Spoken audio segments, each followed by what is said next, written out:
12-13 food inspectors تھے جن کو ابھی 700 سے زائد فوڈ سیفٹی ٹیمز ہیں جنہوں نے جو ریپلیس کر رہے ہیں.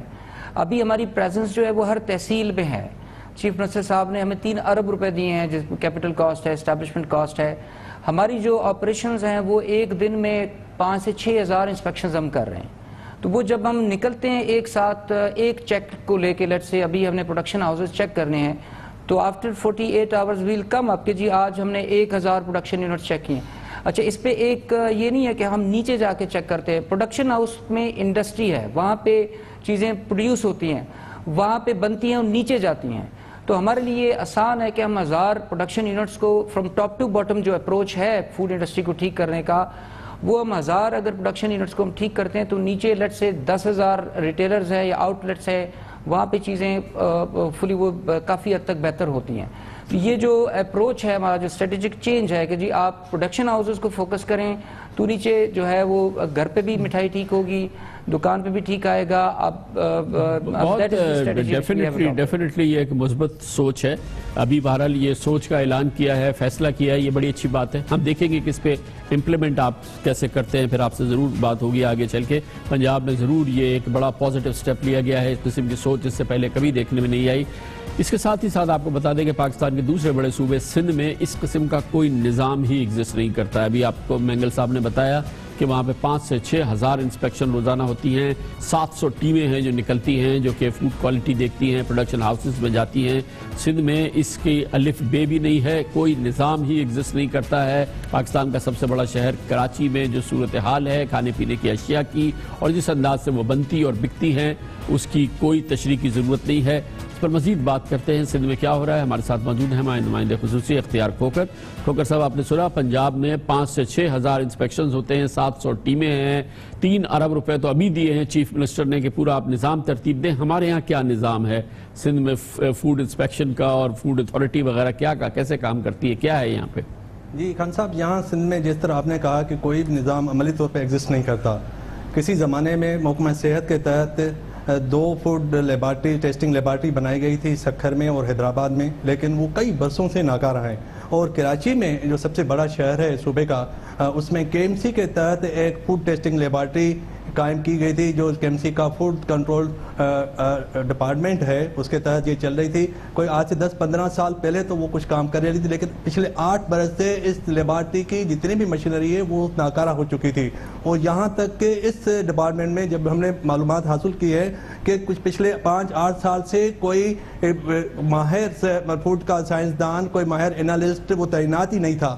اور اب پورے شہر کے لیے صرف 12 فوڈ انسپیکٹر ہیں, اور اس شہر میں تقریباً 1.5 لاکھ فوڈ انٹیٹیز ہیں, جس میں 1100 فوڈ فیکٹریز ہیں, اور 1.5 لاکھ فوڈ جو ادارے ہیں جو خوراک سپلائی کرتے ہیں لوگوں کو, ان میں سے صرف 16,000 کے پاس اس ادارے کے تحت لائسنس ہے. ابھی میئر کراچی نے اس کی جو مشینری ہے اس کو کچھ اپڈیٹ کیا ہے, لیکن ابھی تک وہ لیبارٹری بالکل ناکارہ ہے. کوئی اب آج ہی میں نے معلوم کی, وہاں کا جو سینئر ڈائریکٹر ہے اس نے کہا کہ پورے ماہ رمضان کے دوران ایک بھی چھاپہ نہیں مار سکی یہ جو ان کی ٹیم ہے, اور نہ ہی کوئی کارروائی کر سکی. ان کا یہ کہنا ہے کہ ہمارے پاس مسئلہ یہ ہے کہ کمشنر کراچی کو میجسٹریٹ دینا ہے, عملہ دینا ہے, ہم انہیں ریکویسٹ کرتے ہیں, وہاں سے ہمیں کوئی سپورٹ نہیں ملتی. اور اس کے علاوہ محکمہ صحت کو ایک باقاعدہ اتھارٹی کے لیے ایک لائسنس دینا ہوتا ہے کہ ٹیسٹنگ کے لیے, انالیسس کے لیے, وہ پچھلے 2.5 سال سے نہیں مل رہا تھا. آج 10 روز پہلے انہوں نے دیا ہے. اب سندھ حکومت نے ایک فوڈ اتھارٹی لا منظور کیا ہے پچھلے مارچ میں, لیکن ابھی تک اس لا پہ کوئی عمل نہیں ہو سکا. اور یہ محکمہ خوراک کے انڈر میں یہ اتھارٹی بنائی جا رہی ہے. اور محکمہ خوراک آپ کو پتا ہے کہ سندھ کا سب سے کرپٹ ترین جو ادارہ ہے محکمہ, وہ محکمہ خوراک ہے. حالانکہ پنجاب میں جو ہے وہ ایک انڈیپینڈنٹ ادارہ ہے, ان کا ایک انڈیپینڈنٹ چیئرمین, لیکن یہاں خوراک کے وزیر کے انڈر میں یہ ادارہ بنایا جا رہا ہے, لیکن وہ بھی ابھی تک نہیں بن سکا, نہیں بنا ہے. اور اسی وجہ سے یہاں پہ کوئی نظام ہی نہیں ہے. سندھ میں کوئی نظام نہیں ہے, فوڈ ٹیکنالوجسٹ کوئی نہیں ہے, فوڈ چیک کرنے کے لیے کوئی مشینری نہیں ہے, کوئی لیب نہیں ہے, کوئی نظام ہی نہیں ہے. کمرشل بریک, اس کے بعد ذکر کرتے ہیں اس پیشن گوئی کا جو کہ PTI کے جناب عمران خان اور ان کے ساتھی کر رہے ہیں. حکومت آئندہ چند روز میں ختم ہو جائے گی, اور JIT کا فیصلہ بتا رہے ہیں. سپریم کورٹ اس سلسلے میں کیا کارروائی کرے گی, اس کا کیا فیصلہ ہوگا. لگتا یہ ہے کہ پی ٹی آئی والوں کو یقین ہے کہ اس دفعہ امپائر کی انگلی اٹھ جائے گی. 2014 میں نہیں اٹھی تھی. اس پر بات کریں گے تفصیل سے. ہمارے ساتھ ہوں گے پاکستان کے ممتاز سینئر رہنما, سیاسی رہنما جناب جاوید ہاشمی.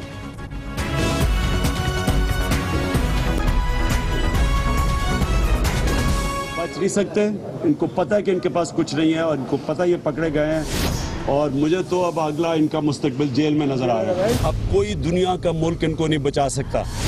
ان کا وقت ختم ہو گیا, ٹائم آ گیا ان کا جانے کا.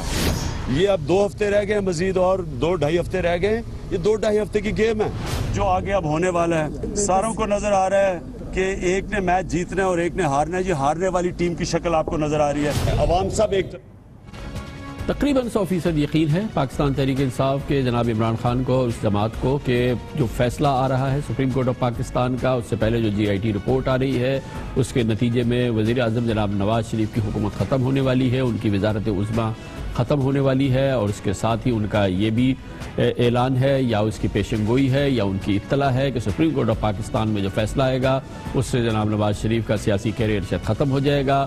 وہ جیل جائیں گے, ان کی حکومت ختم ہوگی, ان کی وزارت عظمیٰ ختم ہوگی. یہ صرف بات عمران خان نہیں کہہ رہے, ان کی جماعت کے تمام لوگ کہہ رہے ہیں, اور اس کے لیے تاریخیں دے رہے ہیں.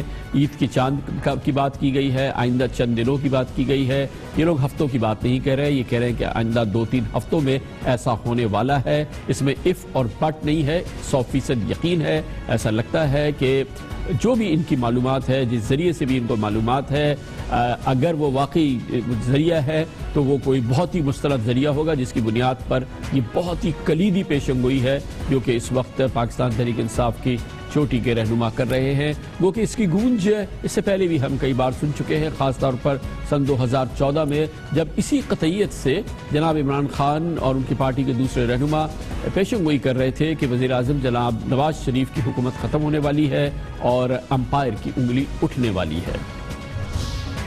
امپائر کی انگلی ادھر چلی جاتی ہے تو کیا ہو جاتا ہے؟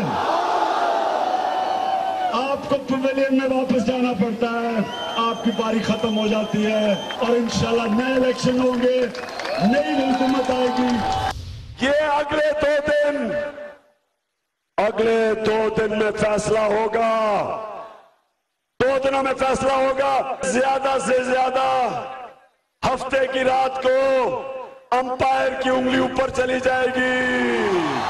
باوجود امپائر کی انگلی نہیں اٹھی, لیکن جناب عمران خان کی یہ تقاریر جس میں کہ یہ بات تقریباً انہوں نے 25 بار کہی ہوگی, وہ بات جو انہوں نے کی تھی اس کی وجہ بتائی تھی. اس وقت ان کی پارٹی میں شامل تھے, ان کے نائب تھے جناب جاوید ہاشمی, اور اس کی اطلاع وہ کئی بار دے چکے ہیں, اس کا پس منظر کئی بار بتا چکے ہیں. بقول ان کے عمران خان یہ بات کیوں کر رہے تھے. ایک بار پھر عمران خان یہ کہہ رہے ہیں, اور ان کی پارٹی کے دوسرے رہنما بھی یہ کہہ رہے ہیں کہ ایسا ہونے والا ہے. جناب نواز شریف کی حکومت اب ختم ہونے والی ہے. GIT کی رپورٹ کیا آنے والی ہے یہ بھی بتا رہے ہیں, سپریم کورٹ کا کیا فیصلہ آنے والا ہے یہ بھی بتا رہے ہیں. اور ایک بار پھر ہم نے دعوت دی ہے پاکستان کے نامور سینئر ترین سیاستدانوں میں سے ایک اور پاکستان تحریک انصاف کے سابق نائب سربراہ جناب مخدوم جاوید ہاشمی کو. بہت بہت شکریہ مخدوم صاحب. ایک بار پھر ہم بڑی قطعیت سے سن رہے ہیں جناب عمران خان سے, ان کے دوسرے ساتھیوں سے, کہ بس حکومت کے خاتمے میں 2 ہفتے رہ گئے ہیں, 1 ہفتہ رہ گیا ہے. بس 2 اور ہفتے اور 1 ہفتے کی بات ہے, 3 ہفتے کی بھی مشکل سے بات ہے, ورنہ یہ اگلے 2-3 ہفتے میں ختم ہوگی. اور بڑی سرٹینٹی ہے, نہ اف ہے نہ بٹ ہے. آپ کیا سمجھتے ہیں, یہ اندازہ ہے یا ایک بار پھر کوئی معلومات ہے؟ نہیں, یہ اس میں خان صاحب, عمران خان صاحب کا اندازہ نہیں ہوتا.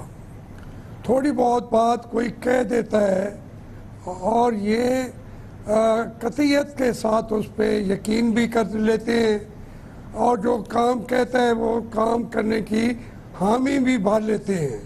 اسٹریٹ پاور کا ان کے پاس قوت ہے, اس کا استعمال بھی کرنے کے لیے تیار ہو جاتے ہیں. وہ منظر وہ کریٹ کرنے کی اب بھی کوشش ہو رہی ہے, لیکن میں سمجھتا ہوں کہ یہ رستہ اختیار نہیں کرنا چاہیے. میں احترام کے ساتھ کہنا چاہتا ہوں, کیونکہ یہ اکاؤنٹیبلٹی ہونی چاہیے نواز شریف صاحب کی, ان کا احتساب ہونا چاہیے, ان سے انتقام نہیں لینا چاہیے. وہ انتقام کا فائدہ پہنچے گا میاں نواز شریف صاحب کو. پاکستان کے لوگ تو یہ چاہتے ہیں کہ ان لیڈروں کا سب کا احتساب ہونا چاہیے. ہماری دولت کئی بار پڑی ہوئی ہے تو وہ واپس آنی چاہیے. یہاں پہ قوم الگ ہو جاتی ہے اور عمران خان صاحب جو ہیں وہ چاہتے ہیں کہ وہ نواز شریف جائے اور میں وزیر اعظم بن جاؤں. یہ عملی طور پر ممکن نہیں ہے. یہ جو وہ لیکن مخدوم صاحب اس میں ایک جو چیز تھوڑی سی سمجھنے کی ہے کہ یہ اب الیکشن کا سال ہے. آئندہ چند مہینوں میں الیکشن کال ہو جائیں گے. پاکستان کی تاریخ میں پہلی بار ایک وزیر اعظم اگر اپنے 5 سالہ مدت پوری کر لے تو اس میں مذائقہ کیا ہے؟ انتخابات تو راؤنڈ دا کارنر ہیں. کیوں اس بات کا انتظار نہیں کیا جا رہا کہ اب عوام یہ فیصلہ دیں گے؟ اور اس سے پہلے کیوں یہ اطلاع کیوں دی جا رہی ہے کہ سپریم کورٹ اصل میں یہ فیصلہ کر دے گا جس سے کہ جناب نواز شریف کی حکومت ختم ہو جائے گی؟ خان صاحب دیکھیں، بدقسمتی سے وہ سیاستدان نہیں ہیں اور جو دوسرے بھی ہیں وہ سب یہ چاہتے ہیں کہ نواز شریف کو پہلے ہٹا دیا جائے. بھائی آپ کہتے ہیں مذائقہ نہیں ہے، میں کہتا ہوں یہ ضروری ہے کہ 10 سال کے اندر کم از کم 2 اسمبلیاں یہ مدت پوری کریں. 70 سال کی ہسٹری میں کسی ایک اسمبلی نے وقت پورا نہیں کیا تھا. یہ ابھی پچھلی اسمبلی نے کیا تھا اور اب یہ دوسری کرنے کو جا رہے ہیں. مگر وزیر اعظم نے تو 5 سال ایک نے بھی ابھی تک پورے نہیں کیے. ہماری پوری قومی تاریخ میں ابھی تو ایک بھی وزیر اعظم نے نہیں کیے. یہ تو میں یہی عرض کرنا چاہتا ہوں کہ آپ جب ان کو آپ کہتے ہیں کہ ہم یہ قطع کر دیں گے، توڑ دیں گے، تو یہ میرا نقصان ہے، میرے آنے والے بچوں کا نقصان ہے، میرے ملک کا نقصان ہے، میرے ملک کی اکانومی کا نقصان ہے. یہ ملک کی تباہی کا رستہ اختیار کرنے کی کوششیں جو کی جا رہی ہیں، میں اس کے بارے میں کہنا چاہتا ہوں کہ ان کو وہاں سپریم کورٹ والے بلائیں اور مجھے بلائیں، سب کو بلائیں اور اس میں سو موٹو لیں، ہم سے پوچھیں، ہم بتائیں کہاں کہاں یہ خرابیاں ہو رہی ہیں ملک کے لیے. راحیل شریف صاحب کو بلائیں، نواز شریف صاحب کو بلائیں، یہ وہ رستہ اختیار کریں. یہ رستہ تو صرف ہے کہ وزارت عظمیٰ ختم کی جائے. یہ پاکستان کی بہتری کا رستہ نہیں ہے بلکہ بدتری کا رستہ ہے. لیکن ہاشمی صاحب اگر ہم زمینی جو حالات ہیں وہ ہم دیکھیں، خاص طور پہ جو سپریم کورٹ آف پاکستان کی اب تک آبزرویشنز، ریمارکس سامنے آئے ہیں، جے آئی ٹی کی جو شکایات سامنے آئی ہیں، جے آئی ٹی کے جو ریمارکس سامنے آئے ہیں، لگتا نہیں ہے کہ حکومت کے لیے یا وزیر اعظم کے لیے کوئی یہاں بچت کا سامان ہے؟ کم از کم سپریم کورٹ کی جو آبزرویشنز اور ریمارکس سامنے آ رہے ہیں اور جو جے آئی ٹی کے معاملات سامنے آ رہے ہیں، اس میں حکومت کے لیے، وزیر اعظم کے لیے کوئی گنجائش بظاہر نظر نہیں آ رہی. اور اس کے اوپر یہ عمران خان صاحب اور ان کی جماعت کے لوگوں کی قطعیت کے ساتھ پیشگوئی کہ اب حکومت ختم ہونے والی ہے، دونوں چیزوں کو ملا کے دیکھیں تو لگتا یہ ہے کہ اب واقعی ایک کاؤنٹ ڈاؤن ہے، کچھ دنوں کی بات ہے. دیکھیں کامران، ہمارے جو سپریم کورٹ ہے بدقسمتی سے اس کی بھی کوئی ماضی اتنا شاندار نہیں جس کے اوپر فخر کیا جا سکے. ہماری فوج کا بھی شاندار نہیں ہے. سیاستدانوں کا تو بالکل تباہ طریقے ہم نے اختیار کیے، تباہی ہم لے آئے ہیں اور دوسروں کو موقع مل جاتا ہے. اگر آپ یہ جو رستہ اختیار کیا گیا ہے یہ اکاؤنٹیبلٹی کا رستہ نہیں ہے. ججز جتنا میں احترام کرتا ہوں، میری زندگی میں وہ ساتھ رہے ہیں، وکالتوں کے اندر کے بھی ساتھ رہے ہیں یہی ججز سپریم کورٹ کے، میرے قریبی ساتھی بھی رہے ہیں، وہ میرے ہاتھ بھی چومتے ہیں، آنکھوں کو بھی لگاتے ہیں. لیکن بدقسمتی یہ ہے کہ ان کے پاس آپریٹس نہیں ہے، ان کے پاس اکاؤنٹیبلٹی کا طریقہ ہے نہیں.